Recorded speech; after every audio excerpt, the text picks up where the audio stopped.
Hi friends, welcome to KCV stories.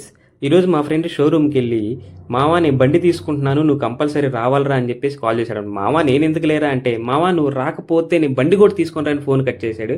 ఓరి నీ అభిమానం సల్లగుండా అని చెప్పేసి ఇక వెళ్దామని స్టార్ట్ అయ్యనమాట. ఈరోజు నాతో పాటు మీకు కూడా చూపిస్తున్నాను, పదండి లెట్స్ గో. బయటకు వచ్చి చూస్తే సూర్యుడేమో వాయించేస్తున్నాడు. మావా నువ్వు కొంచెం తగ్గొచ్చుగా అంటే, పుష్పరాజులాగా నేను సూర్యరాజురా నీ ఎవరు తగ్గేదే లేదన్నాడు.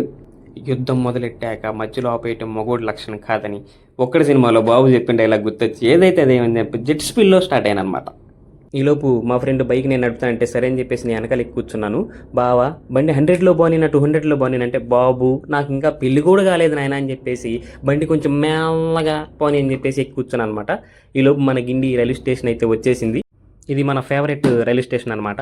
ఎందుకంటే మనం డైలీ ఆఫీస్కి వెళ్ళేటప్పుడు రోజు ఇక్కడికే రావాలి. సో దానికి ఒక హాయ్ చెప్పేసి ఇక బైక్ని 5th గేర్లో వేసి కొడితే వచ్చేసాను రబుల్లోడా అన్నట్టు మనం షోరూమ్కి అయితే వచ్చేసాం అనమాట. డోర్ ఓపెన్ చేసేసి లోపలికి ఎంట్రీ ఇవ్వగానే న్యూ బైక్స్ అని ఒక లైన్గా పెట్టాడు. అబ్బా ఈ బైక్స్ అన్ని మనయేనా అనుకునే లోపు షోరూమ్ ఓనరు, బాబు నువ్వు కొన్న బైక్ అక్కడ కాదమ్మా ఎక్కడుందని చెప్పేసి పిలిచాడు. మాకు తెలుసులేవో అని అనుకొని మన బైక్ దగ్గరికి అయితే వచ్చేసాము. మన బైక్ని కొత్త పెళ్ళిళ్ళు కూతురులాగా చక్కగా రెడీ చేశారు పెట్టారనమాట. ఈలోపు రెడీ టు రేస్ అని చెప్పేసి బండి పేపర్స్ అని ఇచ్చేశారు. ఇప్పుడు మనోడు హీరో రేంజ్లో బైక్ కవర్ని అయితే రిమూవ్ చేశాడనమాట. చూడండి ఫ్రెండ్స్, కేటీఎం డ్యూక్ 250 మోడల్ అనమాట. అసలు లుక్ అయితే అదిరిపోయింది, మంచి స్టైల్గా కూడా ఉంది. సరే ఒకసారి మీకోసం కియా అని చేసి చూపిస్తాను, చూడండి.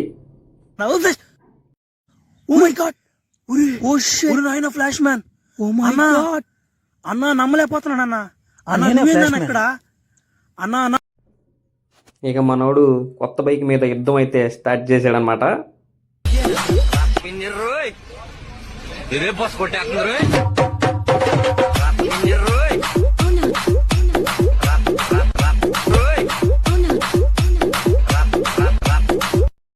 బావా కొత్త బైక్ కొన్నావు మరి పార్టీ అంటే, మావా నీకన్నా ఎక్కువ పదరా ఇప్పిస్తానని చెప్పేసి స్టార్ట్ అయ్యామన్నమాట.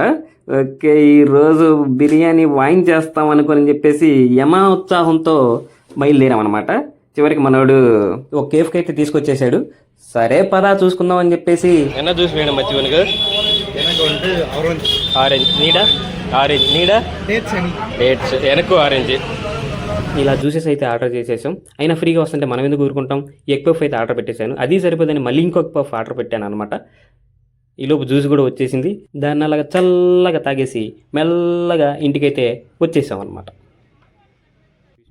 ఇది ఫ్రెండ్స్ మై ఫ్రెండ్ గాడి బైక్ పర్చేస్ కథ. ఈ వీడియో కనుక మీకు నచ్చినట్టయితే ఇంకా మరెన్నో వీడియోల కోసం మా ఛానల్ని లైక్, సబ్స్క్రైబ్, షేర్ చేసి ఎంకరేజ్ చేయండి ఫ్రెండ్స్.